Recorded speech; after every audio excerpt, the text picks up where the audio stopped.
নমস্কার।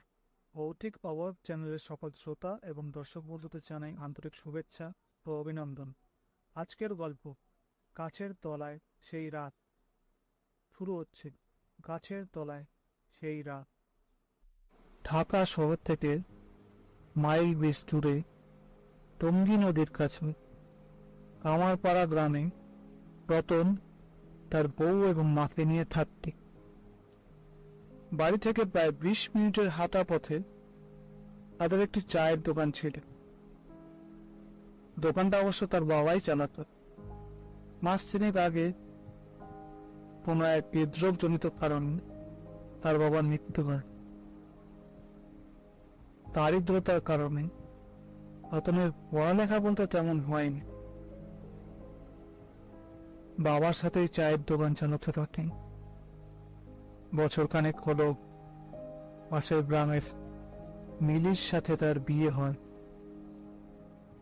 বাবার মৃত্যুর পর বংশ পরম্পরায় রতন চায়ের দোকানের সম্পূর্ণ দায়িত্ব নিজের হাতে তোলেন। রাত 9টা বাজলে রতন তার দোকানের ঝাঁপ বন্ধ করে বাড়ি ফেরে। কখনো কখনো দোকানের ঝাঁপ বন্ধ করে মেয়াদের দোকানেও আশ্রয় নেন এখন। তবে পাতাল হয়তো ছিল না, কিন্তু কোনো কোনো দিন ব্যবসা করি ভালো হলে দোকানের ঝাঁপ বন্ধ করে মদের ঠেকের দিকে রওনা হতো রতন। মাঝে সাঝেই ইলির সাথে মদ খাওয়ার বিষয়টা নিয়ে অশান্তি বাড়ত বাড়িতে। রাগে অভিমানে একবার দুদিন বাড়ি ছেড়ে বাইরেই রাত কাটিয়েছিল রতন। সেই দিন থেকে মিলি তাকে বেশি কিছু বলতেও পারত না, কারণ পুরো সংসারটাকে একাই টানে রতন। মারও বয়স হয়েছে, এদিকে মিলিও অন্তঃসত্ত্বা হয়েছে। আশেপাশে গ্রামীণ হাসপাতাল বলতে সেখানে কিছুই ছিল না। গ্রামের লোক ঢাকা শহরে যেতেন চিকিৎসা করাতে। রাত বিরাতে বিপদ হলে দেখার মতো কেউই নেই। কাজেই মিলি ইদানিং অশান্তি এড়িয়ে চলার চেষ্টা করত। সবকিছু ঠিকঠাকই চলছিল। একদিন রাতে দোকানপত্র গোছাতে গোছাতে অনেক দেরি হয়ে যায় রতন। তাড়াহুড়োয় দুটো কাঁচের গ্লাস তার হাত থেকে মাটিতে পড়ে গিয়ে ভেঙে যায়। রতন কাজ বলে একটা পাত্রে তুলে নাও আর শুরু জঙ্গলের দিকে ছুড়ে মারে। তারপর দোকানের চাপ বন্ধ করে বাড়ির উদ্দেশ্যে রওনা হয় বাকি। মফস্বলের রাস্তা, লোকজন তেমন নেই। অবশ্য এত রাতে জরুরি কাজ না থাকলে কেউই বাড়ির বাইরে বেরোয় না। এসব ভাবতে ভাবতে রতন একটা বিশাল বড় বট গাছের সামনে এসে এখান থেকে আর মিনিট 10 হাঁটলেই তার বাড়ি। ছোটবেলায় আমার মুখে শুনেছিলেন এই বট গাছে গ্রামের এক যুবতী গলায় দড়ি দিয়ে আত্মহত্যা করে। কথাটা মনে পড়ে তার গা ভুলিয়ে উঠত। তবুও সাহসের জোরে রতন বট গাছ অতিক্রম করে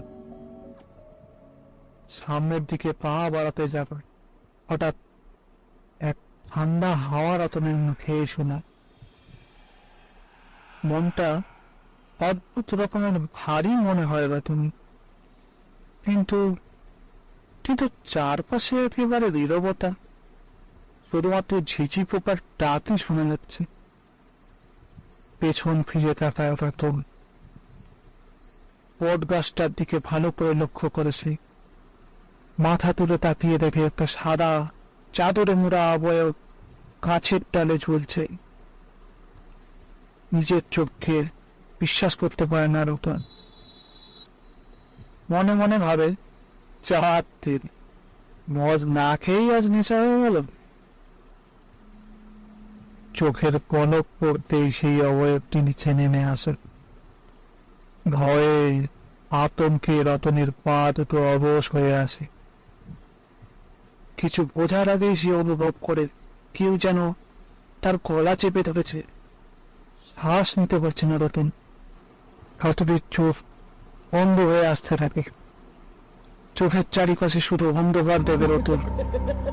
অভয়টি এক বিশ্রী হাসি হেসে ওঠে।